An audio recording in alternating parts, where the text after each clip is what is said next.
स्वयं रूप कदा मह्यं ददाति स्वपदान्तिकम्।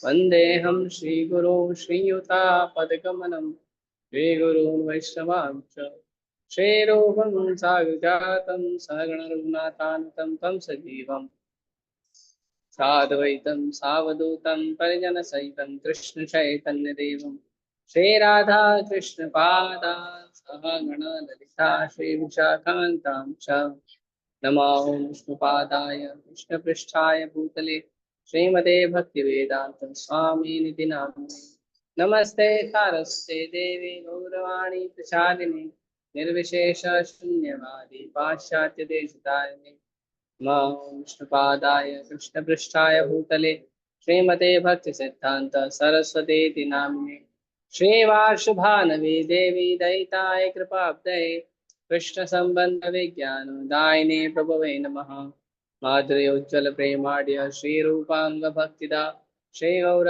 करुणा शक्ति विग्रहाय नमस्ते नमस्ते गौरवाणी श्रीमूर्तये दीनतारिणे रूपानुगा विरुद्धाप सिद्धांत ध्वांतहारिणे नमो गौरकिशोराय साक्षात् वैराग्यमूर्तये विप्रलम्बर साम्बोधे पादाभुजाय ते नमः नमो भक्ति विनोदाय सच्चिदानंद नामिने गौरशक्ति स्वरूपाय रूपानुगवराय ते गौराविर्भाव भूमि स्वं निर्देष्टा सज्जन प्रिय वैष्णव सार्वभौम श्री जगन्नाथाय ते नमः वाञ्छाकल्पतरुभ्यश्च कृपा सिन्धुभ्येव च पतितानां पावनेभ्यो वैष्णवेभ्यो नमो नमः नमो महावदन्याय कृष्ण प्रेमदाय ते कृष्णाय कृष्ण चैतन्य नाम्ने पंचतत्वात्मकं दृष्टं भक्तरूपस्वरूपकं भक्तावतारं भक्ताख्यं नमामि भक्तशक्तिकं हे कृष्ण करुणा सिन्धु दीनबन्धु जगत्पते गोपेश गोपिका कान्त राधा कान्त नमोस्तुते जयतां सुतरोरुपङ्गो मम मन्दमतिर्गति मत्सर्वस्य पादाम्भोजो राधा मदनमोहन दिव्यद्वन्द्वारण्यकल्पद्रुमादः श्रीमद्रत्नागार सिंहासनस्थौ श्रीमद्राधा शीलगोविन्द देवो वृषालिभिः सेवमानस्मरामि श्रीमान् रासरसारम्भे वंशी भट्टटस्थितः कर्षन् वेणुसनैर्गोपी गोपीनाथाय शेषुनः तप्तकाञ्चन गौराङ्गी राधे वृन्दावनेश्वरी वृषभानुसुते देवी प्रणमामि हरिप्रिये जय श्री कृष्ण चैतन्य प्रभु नित्यानंद श्री अद्वैत गदाधर शिवासादि गौर भक्तवृंद हरे कृष्णा कृष्णा कृष्णा हरे हरे हरे राम राम राम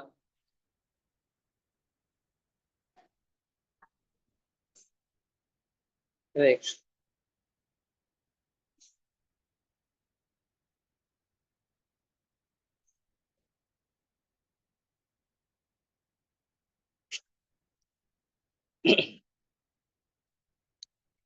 हरे कृष्ण। तो भगवत गीता के पहले अध्याय में नाम आता है। भगवत गीता में थोड़ा आवाज बढ़े। हरे कृष्ण। थोड़ा सा आवाज बढ़ाओ, इको मत बढ़ाना, इको जीरो कर देना। इधर है, इधर।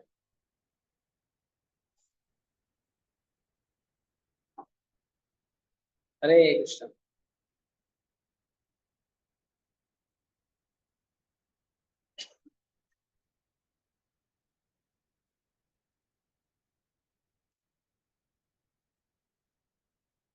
ठीक है, चलिए।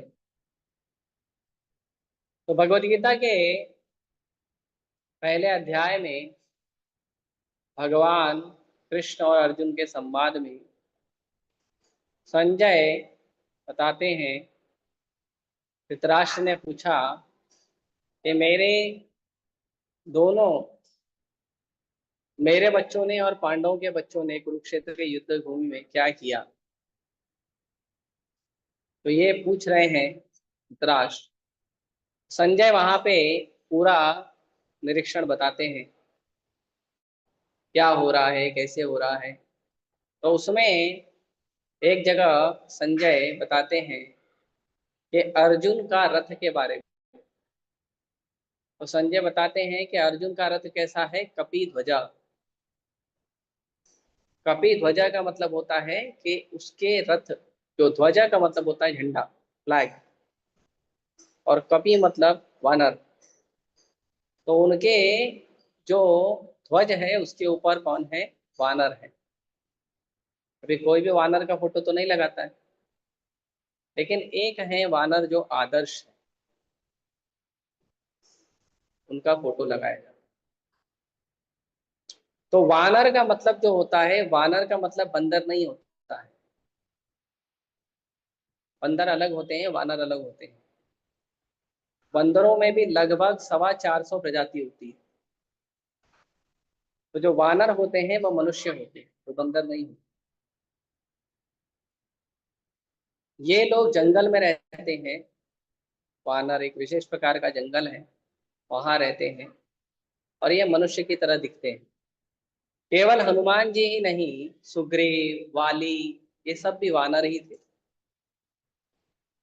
ये दिखने में केवल उनका जो मुखमंडल, चेहरा, और उनके पास एक पूंछ, बस यही दो सिग्नेचर है उनका बंदर का। बाकी उनका शरीर पूरा मनुष्य का ही रहता है। उनका व्यवहार, उनका हाव भाव, उनका विचार, ग्रंथ को पढ़ना, पूजा करना, भक्ति करना, राज चलाना, वो सब जो है वो मनुष्य की तरह हो। तो हनुमान जी या जो भी राम लीला में जितने भी वानर आए हैं, ऐसे तो बंदर भी थे उसमें। वानर थे, भालू थे, ऋक्ष थे, बहुत सारे जीव थे। गिलहरी भी थी, उसने भी भगवान का सेवा किया था। तो यहाँ पे जब उसका उल्लेख आता है कपि ध्वजा, तो कपि ध्वजा उल्लेख में वहां पे प्रभुपाद जी लेक्चर में बताते हैं कि अर्जुन हनुमान जी को इसलिए साथ में रखे थे क्योंकि अर्जुन हनुमान जी से प्रार्थना कर रहे थे। हनुमान जी कौन है? हनुमान जी हमारे आचार्य हैं। आचार्य मतलब सिखाता है। आजकल के लोगों की तरह नहीं है, आपको बोलेंगे मंत्र जप करो और खुद कोई जप नहीं करेंगे। आपको बोलेंगे ग्रंथों को पढ़ो, खुद कोई ग्रंथ नहीं पढ़ेंगे। कौन सा ग्रंथ वो लोग क्या करते हैं? शिष्य को बोलते हैं ग्रंथ पढ़ो। गुरु जी क्या करते हैं? गुरु जी ग्रंथ लिखते हैं, पढ़ते नहीं। उनको आचार्य नहीं कहते। आचार्य मतलब जो अपने आचरण से, अपने व्यवहार से लोगों को सिखाए, उसको आचार्य कहते हैं। तो हनुमान जी हमारे आचार्य हैं, ऐसा प्रभुपाद जी बताते हैं। तो अर्जुन ने इतने बड़े आचार्य को अपने साथ क्यों लिया था? प्रभुपाद जी बताते हैं क्योंकि हनुमान जी फाइटिंग आचार्य हैं। आप लोग थोड़ा इस तरफ होके बैठो, माताओं को जगह ही नहीं देते हो आप। वॉइस थोड़ा इस तरफ बैठने का जगह रखना चाहिए ना माताओं। तो प्रभुपाद जी बताते हैं कि हनुमान जी जो है वो हमारे फाइटिंग आचार्य हैं। राम की सेवा में युद्ध कैसे करना चाहिए, ये हनुमान जी से सीखना चाहिए।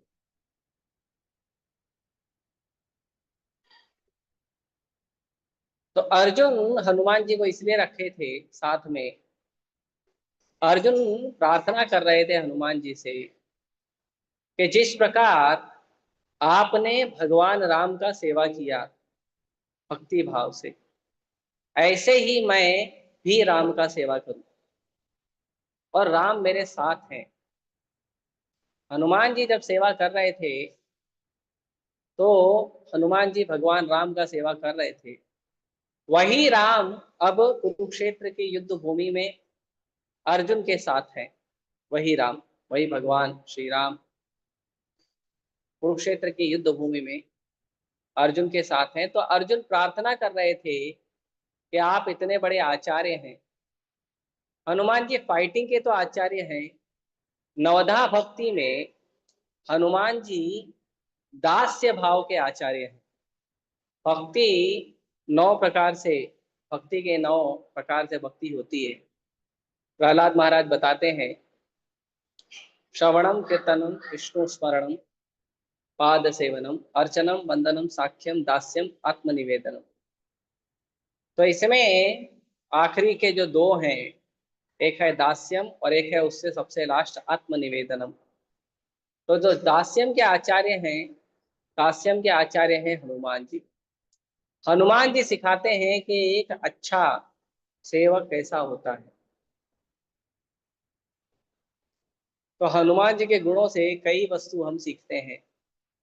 हनुमान जी के प्रणाम मंत्र में कहते हैं, मनोजवम मारुति तुल्य वेगम जितेन्द्रियम बुद्धिमताम वरिष्ठम वातात्मजम वानर युत मुख्यम श्री राम दूतम शरणम प्रपद्ये। हनुमान जी जो है, बच्चों को बोलो थोड़ा आवाज कम करें। तो हनुमान जी जो हैं वो मनोजवम, उनका जो कार्यशैली है वो मन की तरह तेज है। कोई भी कार्य हनुमान जी करते हैं बहुत तेजी से करते हैं। और मारुति तुल्य वेगम, और वो वायु के पुत्र हैं, तो वायु जैसी शक्ति है उनके अंदर। मनोजवम मारुति तुल्य वेगम जितेंद्रियम, जहां देखा जाता है कि कोई व्यक्ति बहुत तेज काम करता है, बहुत अच्छा काम करता है, लेकिन उस व्यक्ति का मन काबू नहीं रहता है, उस व्यक्ति की इंद्रियां काबू नहीं रहती है। आप देखिए संसार में जो भी व्यक्ति बहुत बड़ा काम करता है, बहुत अच्छा काम करता है, बहुत वो इंद्रिय भोग में भी लगा रहता है। अच्छा खाना है, अच्छा पीना है, अच्छा घूमना है, अच्छी जगह जाना है, स्टेटस मेंटेन करना है, ऐसे चीजों में फंस जाते हैं। लेकिन हनुमान जी है जितेंद्रियम, अपने सारी इंद्रियों को केवल राम की सेवा में लगाना कैसे है वो हनुमान जी को आता है। इंद्रियों को जीतने का मतलब ये नहीं है कि आंख को जो चाहिए दे सकते हो, कान को जो चाहिए दे सकते हो।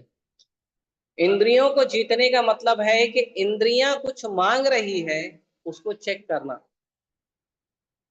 कि ये इंद्रियों ने जो इच्छा की है वो मेरे जीवन के लिए, मेरे भक्ति के लिए अच्छा है या नहीं। मेरे जीवन की प्रगति के लिए अच्छा नहीं है तो आंख को मना कर देना, कान को मना कर देना, जीभ को मना कर देना, मुंह को मना कर देना, हाथ पैर को मना कर देना। जो जरूरत है हमारे जीवन के लिए केवल उसी को उपयोग में लाना। जो जरूरत नहीं है ऐसी किसी भी वस्तु को अपने जीवन में उपयोग में नहीं लाना। और अगर हमारी इंद्रियां मांगती है तो उसको मना कर देना। उतनी शक्ति होनी चाहिए हमारे अंदर। और इसका सबसे सरल भाषा में इसका मतलब है कि जो भी हमारी इंद्रियां हैं, आंख कान हाथ नाक मुंह जीभ त्वचा श्वास, जितनी भी हमारी इंद्रियां हैं, ये सारी इंद्रियां जो है केवल भगवान की सेवा में उपयोग होनी चाहिए और कहीं नहीं। उसे कहते हैं जित इंद्रिय। तो हनुमान जी जितेंद्रियम, सारी इंद्रियों को जीत कर बैठे हैं। और बुद्धिमताम वरिष्ठम, जो बुद्धिमान लोग हैं ऐसे बुद्धिमान लोग में सबसे सीनियर है हनुमान जी। हनुमान जी का शरीर भले आप वानर का देखो, लेकिन हनुमान जी बहुत बड़े ज्ञानी हैं। हनुमान जी क्यों ज्ञानी हैं? क्योंकि ज्ञान का मतलब होता है भगवान की भक्ति। जो व्यक्ति भक्ति नहीं करता है वो व्यक्ति ज्ञानी नहीं होता है, वो व्यक्ति अज्ञानी होता है। जो व्यक्ति भक्ति नहीं करता है वो व्यक्ति भले कितना भी बड़ा पढ़ाई कर ले, कॉमर्स का, साइंस का, आर्ट्स का, इंजीनियरिंग का, मेडिकल का, तो भी उस व्यक्ति को हम ज्ञानी नहीं कह सकते। क्योंकि उसे आत्मा का ज्ञान नहीं है, भगवान का ज्ञान नहीं है, भगवान और भगवान के भक्तों के बीच जो भगवान की भक्ति का संबंध है उसका ज्ञान नहीं है। तो पूरे दुनिया में कोई भी व्यक्ति कितना भी हो, बड़ा हो, कैसा भी हो, अगर उस व्यक्ति को भगवान का और भगवान की भक्ति का ज्ञान नहीं है, अगर वो भगवान कृष्ण का भक्त नहीं है, भगवान राम का भक्त नहीं है, भगवान के चरण कमलों में शरणागत नहीं है, तो वो व्यक्ति बुद्धिमान नहीं है, वो मूर्ख है।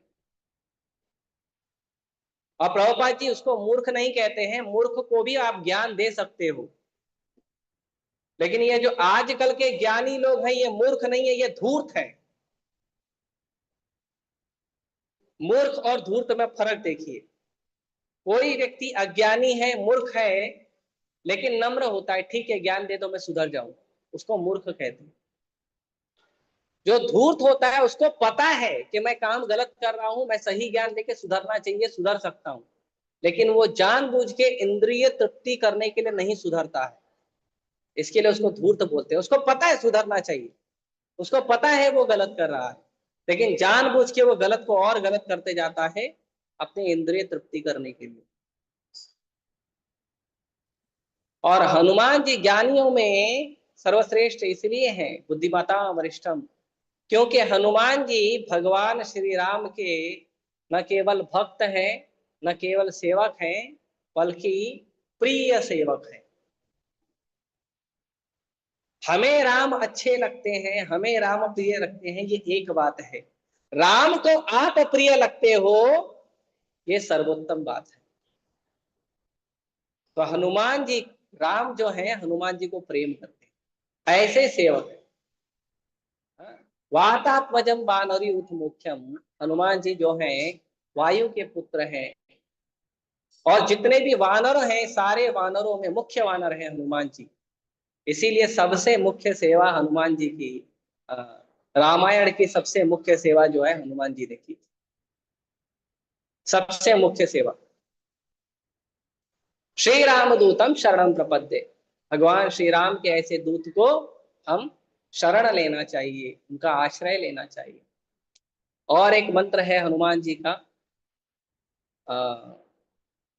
अतुलित बलधामम हेमशैलावदेहम तनोजवम कृशानुम ज्ञानी नाम अग्रगण्यम सकल गुण निधानम वानराणाम अधीशम रघुपति प्रिय भक्तम वात जातम नमामि। तो हनुमान जी को कहते हैं अतुलित बलधामम। हनुमान जी के पास अतुलित बल है। अतुलित बल, तुलित मतलब जिसका तुलना किया जा सके। संसार में कोई व्यक्ति शक्तिशाली है आपके बरोबर तो आपका तुलना हो सकता है, हनुमान जी की जो शक्ति है वो उसकी तुलना नहीं हो सकती है। क्यों? क्योंकि हनुमान जी स्वयं भगवान शिव है, शंकर स्वयं केसरी नंदन। जो शिव जी हैं उन्होंने 11वें रुद्र अवतार के रूप में हनुमान जी का रूप धारण किया था। अपने शिव जी अपने स्वामी, बस इको मत करिए, शिव जी अपने स्वामी राम की सेवा करना चाहते हैं, क्योंकि भगवान श्री राम जो है वो क्षत्रिय हैं, और क्षत्रिय जो है उनको अ, उनका कार्य है, उनका धर्म है भगवान शिव का सेवा करना। तो क्षत्रिय भगवान शिव का सेवा करते हैं, उनका पूजा करते हैं। शिव जी कहते हैं राम तो मेरे प्रभु हैं, मेरे प्रभु मेरा कैसे पूजा करेंगे। इसीलिए शिव जी जो हैं वो हनुमान जी का रूप लिए भगवान श्री राम का सेवा करते हैं। तो भगवान और भगवान के भक्तों के बीच में ये प्रेम चलते रहता है। कोई कहेगा राम बड़े हैं, कोई कहे हनुमान बड़े हैं, कोई कहेगा शिव जी बड़े हैं। जो ये कहता है वो बुद्धू है। राम ने शिव जी का सेवा किया इसीलिए शिव जी बड़े हैं, शिव जी ने राम का सेवा किया इसीलिए राम बड़े हैं। वो आपका काम नहीं है, वो राम और शिव जी का पर्सनल मैटर है। ये भक्त और भगवान क्या लीला करेंगे, ये भक्त को और भगवान को ही पता होता है, साधारण मनुष्यों की बुद्धि का काम नहीं है। इसीलिए शिव जी हनुमान जी का रूप लिए और भगवान श्री राम की सेवा में आए। तो लेकिन उनकी तुलना का कोई कोई तुलना नहीं है, उनके बल का, उनके शक्ति का कोई तुलना नहीं है। अतुलित बल धाम हैम शैलावदेहम, उनका जो शरीर है वो कैसा है, वो बड़े विशाल पर्वत के समान वज्र है, बड़े विशाल पर्वत के समान। हाँ? हैम शैलावदेहम धनुजम कृशानु ज्ञानी नाम अग्रगण्यम, और जो असुर लोग हैं, दुष्ट लोग हैं, उनका विनाश करने के लिए हनुमान जी हमेशा रेडी रहते हैं। भक्तों को जो दुख देता है उस व्यक्ति को हनुमान जी भक्तों से दूर रखते हैं। शिव जी का भी यही काम है। शिव जी को क्षेत्रपाल कहते हैं। जहां भी भगवान कृष्ण का मंदिर होगा वहां पे शिव जी पहले से बैठे रहते हैं कि कोई भी इलीगल आदमी एंट्री नहीं लेना चाहिए। जो व्यक्ति भगवान कृष्ण को सम्मान नहीं देता, उनका पूजा नहीं करता है, उनको भगवान नहीं मानता है, शिव जी उसको बोलते हैं मेरे पास आओ, मैं भगवान हूं, कृष्ण भगवान नहीं। और उसको एंट्री नहीं देते हैं भगवान के घर में। आप देखिए राधा रास बिहारी मंदिर के सामने भी मुक्तेश्वर मंदिर है। आप चले जाओगे गोपीनाथ, तो गोपीनाथ के बाजू में भी बाबुलनाथ है। मीरा रोड के मंदिर जाओगे तो उसके पीछे की तरफ शिव जी मंदिर है। तो जहां कृष्ण का मंदिर होता है शिव जी वहां पे पहले ही रक्षा करने के लिए खड़े रहते हैं। आप वृंदावन जाओगे तो वृंदावन में कौन से महादेव है? गोपेश्वर महादेव, है ना। और इस तरह से कई सारे, चकलेश्वर महादेव, गोपेश्वर महादेव, लिंगेश्वर महादेव, है ना, बहुत सारे। तो ये सारे जितने भी भगवान शिव जी के जो धाम है, ये सारे शिव जी के धाम जो है भगवान कृष्ण के धाम की रक्षा करने के लिए, भगवान राम के धाम की रक्षा करने के लिए। और आप देखिए आसपास आपको विशाल भगवान कृष्ण का मंदिर, जगन्नाथ का मंदिर मिलेगा। तो दुष्टों को भगवान के पास नहीं आने देते हैं शिव जी, हनुमान जी। ज्ञानी नाम अग्रगण्यम, फिर से उनका मंत्र है, उनको प्रणाम कर रहे हैं कि आप ज्ञानियों में सर्वश्रेष्ठ हैं। बुद्धिमताम वरिष्ठम, आप बुद्धियों में सर्वश्रेष्ठ हैं। और ज्ञानी नाम अग्रगण्यम, आप ज्ञानियों में भी सर्वश्रेष्ठ हैं। बुद्धि भी ज्यादा है और ज्ञान भी ज्यादा है। आजकल देखते हैं कुछ लोग बुद्धि बहुत ज्यादा है लेकिन भक्ति नहीं करते हैं। लेकिन बुद्धि होना और ज्ञान होना और उसके बाद भक्ति करना ये बड़ा दुर्लभ है। ये हनुमान जी के पास प्राप्त होता है। सकल गुण निधानम, जितने भी गुण होने चाहिए एक शुद्ध भक्त में, सारे गुण हनुमान जी के अंदर है। तो यदि हमारे को किसी गुण की आवश्यकता है तो हनुमान जी के पास जाना चाहिए। सकल गुण निधानम वाराणसीम रघुपति प्रिय भक्तम बात जातम नमामि। ऐसे भगवान श्री राम के प्रिय भक्त को हम प्रणाम करते हैं।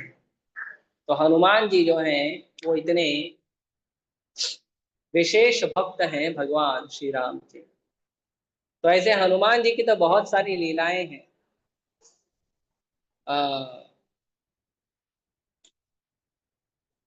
उसमें से आज हमने विचार किया कि हम हनुमान जी के लंका लीला चर्चा करेंगे, लंका की यात्रा।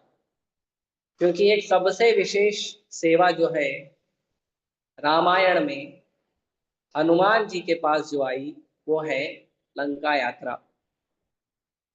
और आपको पता है रामायण में 7 कांड हैं। वो सातों कांड के अलग अलग नाम हैं। बाल कांड है, उसके बाद किष्किंधा कांड है, उसके बाद अलग अलग है, युद्ध कांड है, अरण्य कांड है। लेकिन हनुमान जी की लीला जहां पे है उसका नाम है सुंदर कांड।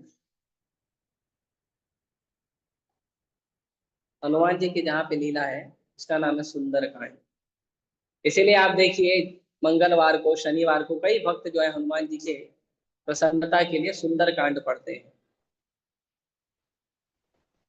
तो हम हनुमान जी जो है वो सुंदर कांड करते हैं, और हम जो कांड करते हैं वो कांड के लिए हमको जेल में जाना पड़ता है। तो हनुमान जी से सीखो और सुंदर कांड करो, है ना। बदसूरत कांड मत करिए, जेल में जाने वाला काम मत करिए। तो हनुमान जी और सुग्रीव जी, कई सारी पार्टी बनी थी। एक पार्टी गई थी ईस्ट में, एक पार्टी गई थी वेस्ट में, एक पार्टी गई थी साउथ में, एक पार्टी गई थी नॉर्थ में।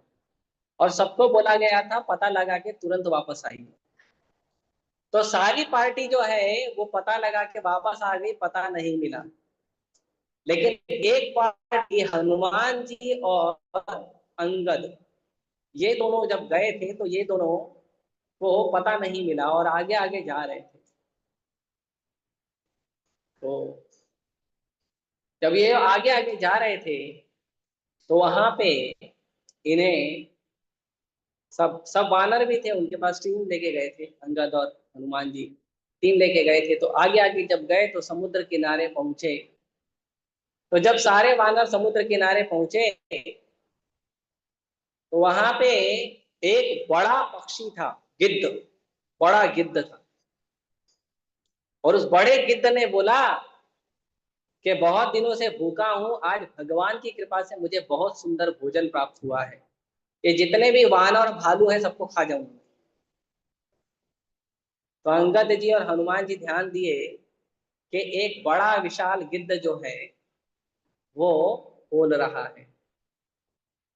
तो हनुमान जी बोले, देखो एक वो गिद्ध था जो राम की सेवा करके, राम के चरण कमलों में सेवा करके प्राण न्योछावर कर दिया, जटायु।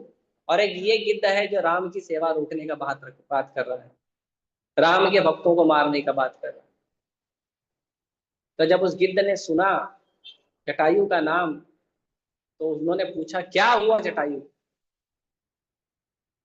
तो अंगद और हनुमान जी बताए कि जटायु तो भगवान राम के परम भक्त थे, जटायु दशरथ महाराज के मित्र थे। और जटायु, रावण जो है माता सीता का हरण करके लेके गया है। और जटायु ने देखा रावण को, तो जटायु रावण के साथ युद्ध किया था। आपको पता है रावण के साथ जटायु ने ऐसा युद्ध किया था कि रावण को फाइनली लग गया था कि मैं सीता को ले जा नहीं पाऊंगा, मैं यहीं हार जाऊंगा। हाँ, जटायु ने रावण को इतना परेशान किया था। उसके जितने भी घोड़े हैं ना, उसके विमान के, है ना, उसको मार दिया था। उसके विमान के ड्राइवर को भी मार दिया था, उसका सिर उखाड़ दिया था उस जटायु ने। और रावण का बहुत प्रहार किया था जटायु ने। बूढ़ा हो गया था लेकिन बहुत मारा था रावण। फाइनली रावण बोला ये पक्षी से जीत नहीं पाऊंगा, उसके पंख काट दिया। तब जटायु जो है मरणासन अवस्था में पहुंच गया। तो उन्होंने बताया ऐसे ऐसे रावण के साथ युद्ध हुआ था, सीता मैया को रावण ले गया है। और जटायु वृद्ध थे, अपने प्राणों का भय किए बिना रावण से उन्होंने युद्ध किया, सीता मैया को बचाने का प्रयास किया, बचा नहीं पाए, लेकिन उन्होंने अपने प्राणों की आहुति दे दी। तो संपाति बोला, देखो मेरे पास तो पंख नहीं है, मैं उड़ नहीं सकता। जटायु मेरा भाई है और मेरा नाम है संपाति। वो गिद्ध का नाम था संपाति। तो मेरा नाम संपाति है, लेकिन मैं आपको बता सकता हूं कि वो रावण कहाँ गया है। और मुझे एक श्राप मिला है जिसके कारण मेरे ये पंख चले गए हैं। अगर मुझे आप लोग इस समुद्र के जल में स्नान करा दो तो मेरे पंख आ जाएंगे। तो फिर अंगद और हनुमान जी और बाकी वानरों ने मिलकर उनको सहयोग किया, उनके पंख आ गए। और फिर संपाति ने बताया कि इस तरफ जो है लंका है, रावण वहां गया है सीता मैया को लेकर। तो हनुमान जी बोले ठीक है चलो, पता लग गया, बताएंगे। तो फिर सबको बताया गया, मैसेज भेजा गया। फिर पता चला कि चलो अब जाएंगे। तो चर्चा शुरू हुई कि लंका कौन जाएगा। तो रामेश्वरम से लंका जो है उस समय, अभी तो उसका वो जो अ, बीच का जो रास्ता है छोटा हो गया है, क्योंकि द्वीप है ना, पानी के ऊपर द्वीप है ना, तो द्वीप नजदीक और दूर होते रहते हैं। तो ये बात त्रेता युग का है। तो त्रेता युग में उस समय रामेश्वरम से लंका जो है लगभग 800 माइल था। 800 माइल, 100 योजन, 100 योजन था। तो 100 योजन इतना बड़ा लंका कौन जाएगा। तो सब लोग चर्चा करने लगे, सबको पूछे भाई तुम्हारे पास कितना पावर है, तुम्हारे पास कितना पावर है, तुम्हारे पास कितना पावर है। तो सब बताने लगे। कोई बोला मैं 20 योजन जा सकता हूँ, कोई बोला मैं 40 योजन जा सकता हूँ। कोई बोला मैं 50 जा सकता हूँ, कोई बोला 80, कोई बोला 90। अंगद बोला मैं 100 योजन जा सकता हूँ। लेकिन मैं 100 योजन चले तो जाऊंगा, लेकिन जाकर मैं वापस नहीं आ पाऊंगा। मेरे पास जाने का पावर है, वापस आने का पावर नहीं बचेगा। अपना पावर पता होना चाहिए। जामवंत जी बोले, जामवंत जी सबसे वृद्ध थे, तो जामवंत जी बोले देखो ऐसा है कि जब भगवान वामन देव, उन्होंने त्रिविक्रम रूप लिया था और उन्होंने पूरे ब्रह्मांड को नापने के लिए पैर उठाया था, तो मैंने भगवान के पैर की 3 बार परिक्रमा कर ली थी। जब मैं जवान था, इतना पावरफुल था कि पूरे ब्रह्मांड की 3 बार परिक्रमा कर लिए थे। भगवान का है तो भगवान का परिक्रमा तो करते ही। लेकिन अब मैं बूढ़ा हो गया हूँ, अब मेरे से नहीं हो। फिर सब हताश हो गए, करेगा कौन। तो जामवंत जी ने देखा हनुमान जी एक जगह शांति से बैठे हैं, वो बिल्कुल डिस्कस नहीं कर रहे हैं कि मेरा ये पावर है, मेरा वो पावर है, कुछ नहीं बता रहे। भक्तों के पास शक्ति होगी, लेकिन फिर भी भक्तों को नम्र होना चाहिए। हनुमान जी शांति से बैठे थे, जब बुलाया जाएगा तो डिस्कस करेंगे, है ना। जबरदस्ती जाके अपना कॉलर टाइट नहीं करना। हम लोग का आदत अलग है। हम लोग जबरदस्ती जाके, अरे मैं करता हूँ ना, उसको हटाओ प्रभु जी, क्या बात करते हो। अरे प्रभु जी मैं अच्छा करके दूंगा, आप सुनो मेरी बात। अरे प्रभु जी को पता है ना किसको सेवा में लगाना है, लेकिन प्रभु जी को लोग ज्ञान देने लग जाते। तो हनुमान जी शांति से बैठे थे। जामवंत जी उनको आए और जामवंत जी उनको बोले हनुमान तुम कर सकते, क्योंकि जिस व्यक्ति ने छोटे से पालने में जब थे तो सीधा सूर्य के पास जंप मार दिए, एक जंप में सूर्य के पास पहुंच गए। उसके लिए समुंदर क्या है? हाँ, समुंदर क्या है? तो वो तो गाय के बछड़े के जो पैर होते हैं ना, पैर खड्डे से जितना, पैर के जितना खड्डा होता है मिट्टी में, उसमें कितना पानी भरता है, इतना सा, है ना। उसको पार करने के बरोबर है। उसको तो कोई भी पार कर लेता। भागवत में कहते हैं कि ये पूरा संसार जो है, भव सागर जो है, पार करना बहुत मुश्किल है। ये संसार पार करना बहुत मुश्किल है, लेकिन जो भगवान कृष्ण का भक्त बन जाता है, उसके लिए ये संसार पार करना बहुत आसान है। ज्ञानी, योगी, ध्यानी, कर्मी, इस संसार को पार करने में किसी का सामर्थ्य नहीं है। देवी देवता भी इस संसार को पार करने में बहुत विचार करते हैं, क्योंकि इतना गहरा ये समुंदर है। लेकिन भगवान का भक्त उसको खेलते खेलते पार कर जाता है, क्योंकि भगवान के भक्त के लिए गाय के बछड़े के पैर से हुआ जो गड्ढा है, उसमें कितना पानी भरता है, उतना ही बड़ा ये समुंदर भगवान के भक्तों के लिए। जामवंत जी बोले तुम कर सकते हो हनुमान। फिर हनुमान जी को याद दिलाए कि हनुमान जी आपके अंदर बहुत सारी शक्तियां ही नहीं है, आपको बहुत सारे देवी देवताओं का आशीर्वाद भी है। हनुमान जी जब सूर्य को निगल लिए थे, सूर्य को भी निगल लिए थे, और बीच में राहु आया था, राहु को भी निगल लिए थे। हाँ, हनुमान शिव जी के सामने कौन रुकेगा, हनुमान जी के सामने कौन रुकेगा, तो दोनों को निगल लिए थे। तो इंद्र ने वज्र से मारा था हनुमान जी के यहाँ पे, चीन पे। इस चीन को कहते हैं संस्कृत में हनु। तो ये हनु का मान हो गया था, इसीलिए उनका नाम हनुमान पड़ा। तो फिर हनुमान जी मूर्छित हो गए थे, तो जो उनके पिताजी हैं, उनके पिताजी, अभी राजा ने किया है, इंद्र तो राजा है ना, देवताओं के राजा है, तो वे राजा को कैसे समझाएंगे। तो वायु ने क्या किया, सबकी सांसें रोक ली, कोई सांस ही नहीं ले सकता, वायु रोक दिए। तो सब लोग बिना सांस के शरीर छोड़ने वाले थे। तो ब्रह्मा जी समझाए इंद्र को, उसको ठीक करो, हनुमान जी को जो आपका वज्र हुआ उससे ठीक करो। तो जैसे तैसे फिर सारे देवी देवता आए, उन्होंने पवन देव को समझाया, केसरी को समझाया, और फिर समझाने के बाद उनको कहा कि सारे देवी देवता ने आशीर्वाद दिया, तो सभी ने आशीर्वाद दिया और बहुत बहुत विशेष विशेष बल दिया। तो जामवंत जी उनको याद दिलाए कि तुम्हारे अंदर बहुत शक्ति है, बहुत शक्ति है, तो तुम जो है ये समुद्र लांघ सकते हो और तुम ही राम का ये काम कर सकते हो। इसके बीच में एक और चीज विचार करने योग्य ये है कि जब सारी टीम जा रही थी सीता मैया का पता लगाने, 4 टीम बनाया था, ईस्ट वेस्ट नॉर्थ साउथ। तो जब सारी टीम जा रही थी तो सारे टीम के मेंबर को भगवान श्री राम ने बताया था ऐसे ऐसे जाना, ऐसे ऐसे करना, भगवान श्री राम और सुग्रीव। लेकिन भगवान श्री राम ने केवल हनुमान को बुला के अपना अंगूठी दिया था और किसी को नहीं दिया। तो हनुमान जी को समझ में आया कि भगवान ने सिलेक्ट किया है। देखिए भगवान ने सिलेक्ट किया है, फिर भी हनुमान जी शांति से बैठे थे।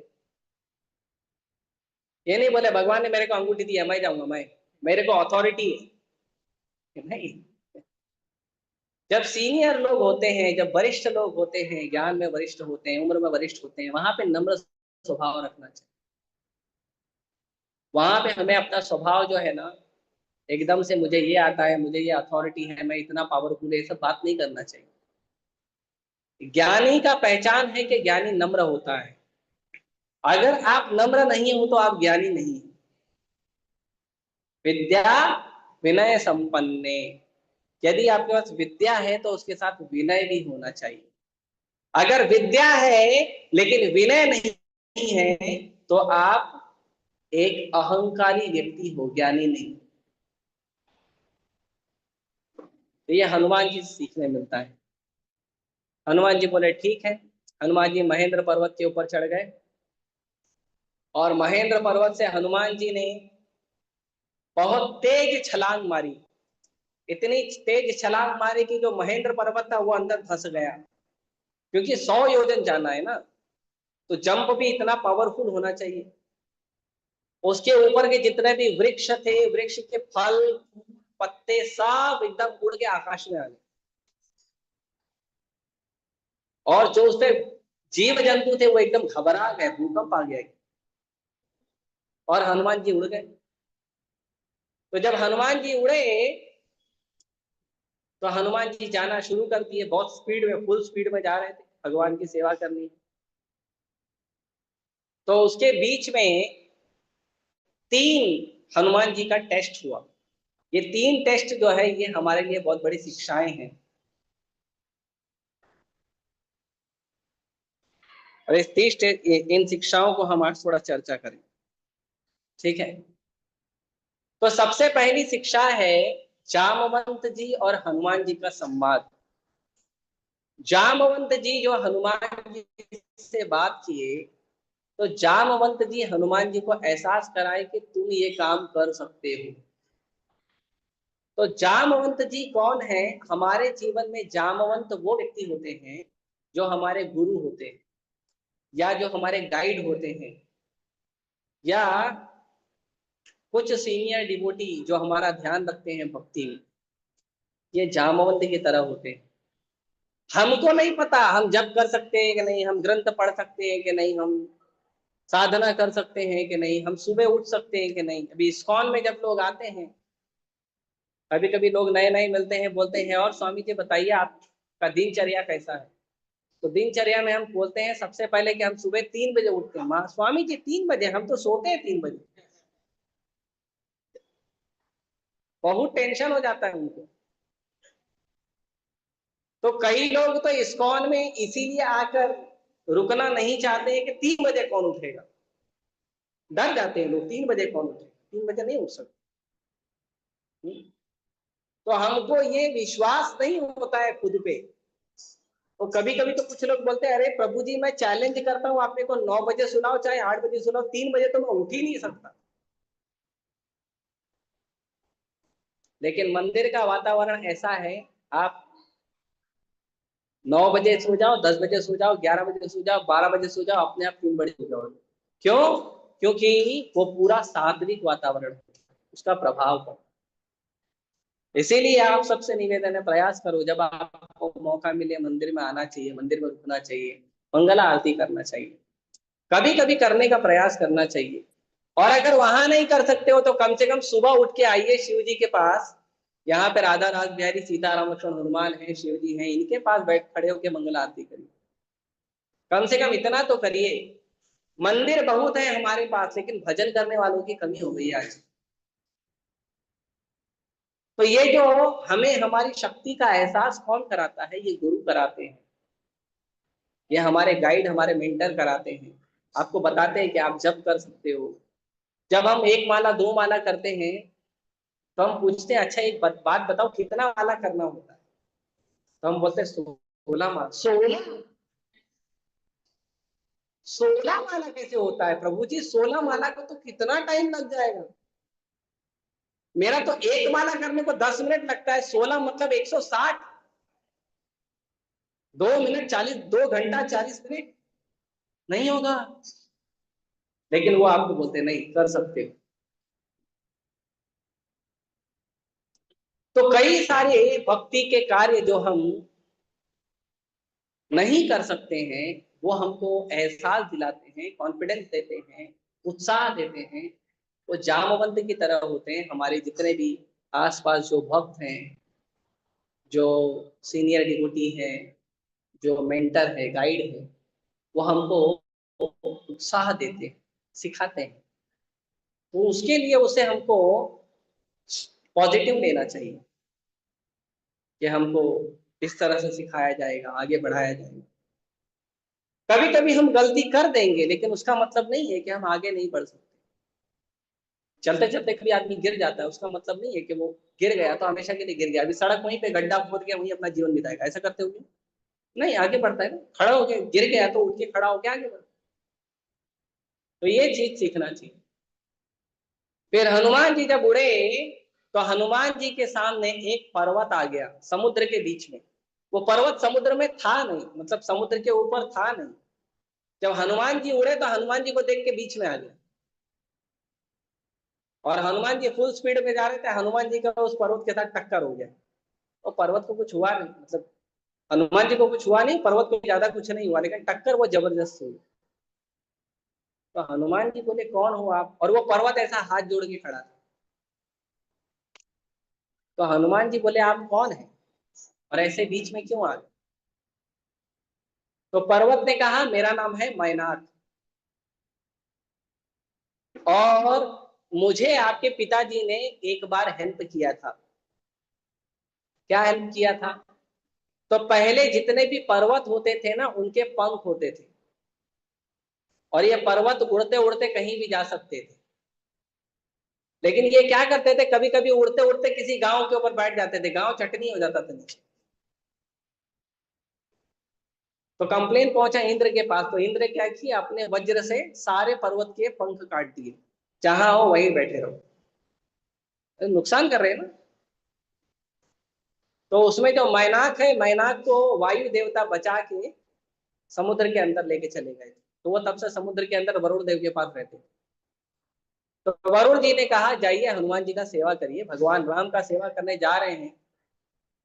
तो जो भक्त कभी भगवान का सेवा करने जाता है, तो हमको उस भक्त को सहयोग देना चाहिए, उस भक्त को हेल्प करना चाहिए। ऐसे नहीं प्रभु जी सेवा तो आपने उसको दिया तो मैं क्या करूं, वो करेगा ना सेवा। नहीं, हमको देखना चाहिए अगर उस भक्त को कोई सहायता की जरूरत है तो सहायता करना चाहिए। और सहायता करना चाहिए, ये नहीं कि उससे सेवा लेके प्रभु जी देखो मैं बोला था ना, प्रभु जी ने आपको सेवा दे दी, आपको तो आता नहीं, आप भी सेवा ले लिए, ऐसा क्यों किया आपने, हटो मैं सेवा करता हूँ। ऐसा नहीं करना चाहिए। आप उसको सहयोग दीजिए, आपको सेवा आता है आप उसको सिखाइए, उसको सहयोग दीजिए, उसको हेल्प करिए। तो मैनाक आए सहयोग करने के लिए हनुमान जी को। क्या सहयोग करना है? तो उन्होंने कहा आपके पिताजी ने मेरी सहायता की थी, मैं चाहता हूँ, पिताजी का तो कुछ सेवा कर नहीं पाया, उनके पुत्र का करता हूँ। तो मेरी इच्छा है कि आप भगवान राम का सेवा करने जा रहे हैं, तो आप मेरे पर्वत पे थोड़ा विश्राम कर लीजिए। मैंने बहुत अच्छा अकोमोडेशन बना के रखा है आपके लिए, पानी पीने की, फल वल सब चीज सुविधा करके रखी है। आप यहाँ पे रुक जाइए, थोड़ा टाइम रुक जाइए, और थोड़ा टाइम रुक के रिलैक्स होके फ्रेश होके फिर जाइए सेवा के लिए। हनुमान जी बोले ठीक है, आपने दिया है, मैं मना नहीं करूंगा, मैं स्वीकार केवल करता हूं। तो हनुमान जी स्पर्श किए और प्रणाम किए, बोले बस मैं इतना ही ले सकता हूँ, इससे ज्यादा नहीं ले सकता। तो जब भी हम भगवान की सेवा करते हैं तो भगवान की सेवा के बीच में हमारे पास कंफर्ट जोन आता है। जब आप भक्ति शुरू करेंगे तो भगवान और भगवान के भक्त मिलके आपको बहुत सारी सुविधाएं देने लग जाते हैं। प्रभु जी ये भी लीजिए, ऐसे सुविधा सेवा करिए, ये लीजिए ऐसे सेवा करिए। तो भगवान के भक्त और भगवान आपको बहुत सारी सुविधाएं देते हैं। फिर आप अच्छा प्रचार करने लग जाते हो, तो आपका यूट्यूब चैनल खुल जाता है, इंस्टाग्राम खुल जाता है ना। बहुत सारे कॉन्टैक्ट्स आ जाते हैं, लोग प्रभु जी माता जी बोल के बहुत सम्मान करते हैं। हमको भी बड़ा अच्छा लगता है। देखो, मेरे को मालूम था मेरे अंदर ये सब टैलेंट है, निकल नहीं रहा, अभी निकला है। अभी देखो मैं बहुत बड़ा भक्त बन जाऊं, बहुत बड़ा प्रचारक बन जाऊं। लेकिन हमको समझना चाहिए, comfort is not your talent. जो आपको कंफर्ट मिला है, जो आपको सुविधा मिली है, वो कृष्ण की सेवा में लगाने के लिए मिली है, खुद का अहंकार बढ़ाने के लिए नहीं मिली। आप थोड़ा अच्छा लेक्चर देने लग जाओगे, थोड़ा अच्छा प्रभु जी बन जाओगे, लोगों से अच्छा प्रचार करने लग जाओगे, लोग बोलेंगे रोज जी आइए हमारे घर में प्रसाद लीजिए, है ना, रोज जी ऐसा करिए वैसा करिए, सम्मान मान सम्मान सब बढ़ने लगता है। उसको उतना ही लीजिए जितना भगवान की सेवा के लिए जरूरी है, उससे ज्यादा नहीं लेना। परम पूज्य गोपाल कृष्ण गोस्वामी महाराज कहते थे, comfort is like a coffin. Coffin पता है क्या होता है? क्या होता है? ग्रेवयार्ड। वो क्रिश्चियन लोग कबर बनाते हैं ना, लकड़ी का कबर, उसको कॉफिन कहते हैं। तो अगर कोई भक्त भगवान की सेवा में लगा है लेकिन कंफर्ट में पड़ जाएगा, सुविधाओं में पड़ जाएगा, तो फिर भक्ति अटक जाएगी, फिर भक्ति आगे नहीं बढ़ेगी। इसीलिए जब आप भक्ति में आए हो तो आपका लक्ष्य जो है सीता मैया होना चाहिए। सीता मैया भक्ति देवी है, सीता मैया भगवान की शक्ति है, हमारी माँ है, वहां लक्ष्य होना चाहिए। हमारा लक्ष्य नहीं होना चाहिए चलो बहुत बढ़िया, हमको अब तो पनीर का सब्जी मिल रहा है, अब तो पराठे मिल रहे हैं, गरम गरम मिल रहे हैं, और लोग घर में बुला रहे हैं, डोनेशन दे रहे हैं, और लोग हमको अपनी बड़ी बड़ी गाड़ियों में घुमा रहे हैं, गिफ्ट दे रहे हैं। ये सब आपके लिए नहीं दे रहे हैं, आप कृष्ण से जुड़े हो इसलिए दे रहे हैं। जिस दिन आप कृष्ण से दूर हो जाओगे उस दिन देख लेना आपका वैल्यू, सड़क पर घूमोगे कोई पूछेगा भी नहीं। तो इस तरह से अगर कोई मैनाक पर्वत की तरह आता है आपको सुविधा देने के लिए, कंफर्ट देने के लिए, लीजिए, लेकिन उतना ही जितना सेवा के लिए जरूरी है। अगर आपकी सेवा में उससे बाधा आ रही है तो उसको मत लीजिए, प्रणाम करके स्वीकार करके आगे बढ़िए सीधा सीता मैया की तरफ। तो ये बहुत समझदारी वाली बात है कि हनुमान जी जो हमें सिखा रहे हैं। इसीलिए तो वो ऐसे भक्त हैं, भगवान श्री राम के ऐसे वरिष्ठ बहुत प्रिय भक्त है, रघुपति प्रिय भक्तम। हम्म। फिर हनुमान जी और आगे बढ़े, तो थोड़ा और हनुमान जी जब आगे बढ़ रहे थे तो एक और एक और असुरनी आई, उसका नाम था सुरसा। सुरसा, ये सुरसा कौन है?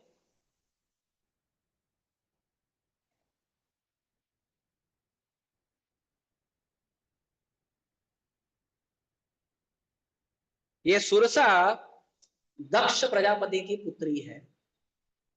और ये सुरसा बीच में आई, और सुरसा ने कहा कि देखो कोई भी व्यक्ति इस समुद्र से जाता है तो ब्रह्मा जी का वरदान है कि उसको मेरे मुंह से होके जाना पड़ता है। तो आपको भी अगर जाना है तो मेरे मुंह से होके जाना पड़ेगा। हनुमान जी बोले देखो ऐसा है, सीता मैया का पता लगाना, तुम्हारे मुंह में जाना कोई बात नहीं, मैं सेवा करके आ जाता हूँ फिर चले जाऊंगा तुम्हारे मुंह में। तो सुरसा बोली नहीं, वरदान क्या है, जाना है तो मुंह के अंदर से ही जाना है, नहीं तो नहीं जाना। तो हनुमान जी बोले इतना छोटा मुंह है मैं कैसे जाऊंगा? तो सुरसा बोले ठीक है मुंह बढ़ा देते, तो उसने मुंह बढ़ा दिया और हनुमान जी ने शरीर बढ़ा दिया। फिर सुरसा ने मुंह बढ़ा दिया, फिर हनुमान जी ने शरीर बढ़ा दिया। दोनों में कंपटीशन चालू हो गया। हाँ? सुरसा ने 32 योजन मुंह बनाया तो हनुमान जी 64 योजन बना दिए। सुरसा ने 64 योजन बनाया तो हनुमान जी 128 योजन बना दिए। तो बढ़ते क्या बढ़ते क्या, तो दोनों में कंपटीशन चालू। तो हनुमान जी ने क्या किया, इमीडिएटली मच्छर का रूप ले लिया और तुरंत मुंह के अंदर घुसे, तुरंत बाहर आए। हो गया प्रॉमिस पूरा। तो ये जो सुरसा है, ये कॉम्पिटिटिव मेंटालिटी है, ईर्ष्या है। जब आप भक्ति में थोड़ा आगे बढ़ने लगोगे, अच्छे से आपका सोलह माला हो रहा है, अच्छा मॉर्निंग साधना हो रहा है, प्रचार उचार कर रहे हो, डिस्ट्रीब्यूशन कर रहे हो, तुरंत कोई व्यक्ति आपसे ईर्ष्या करना शुरू कर देगा। तुरंत कोई दूसरा भक्त है ना, जो आपसे कंपटीशन करने लगेगा। और अगर आप उसके साथ कंपटीशन में फंस गए तो गए।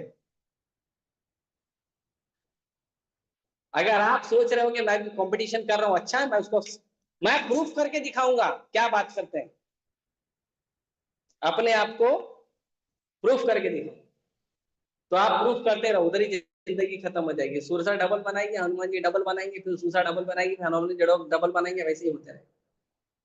थोड़ा चेक करने के लिए हनुमान जी ने किया, ट्राई किया कि देखता हूँ कितना ट्राई कर रही है, कितना बड़ा मुंह बना रही है। हनुमान जी ने देखा जब उसका पावर बढ़ता ही जा रहा है, तो हनुमान जी क्या किया, तुरंत विनम्र हो गए। तुरंत विनम्र हो गए। तुरंत सुरसा के विनम्र होकर छोटा रूप लिया है, सुरसा के मुंह में गए, बाहर आए, बोले मैया प्रणाम, हो गए। सुरसा ने तुरंत देवी का रूप लिया और उन्होंने कहा कि आपका बुद्धि चेक करने के लिए मुझे देवताओं ने भेजा था और तुम इसमें पास हो, तो अब मैं तुम्हें आशीर्वाद देती हूँ कि तुम्हारा कार्य सफल होगा। तो सुरसा ने इस तरह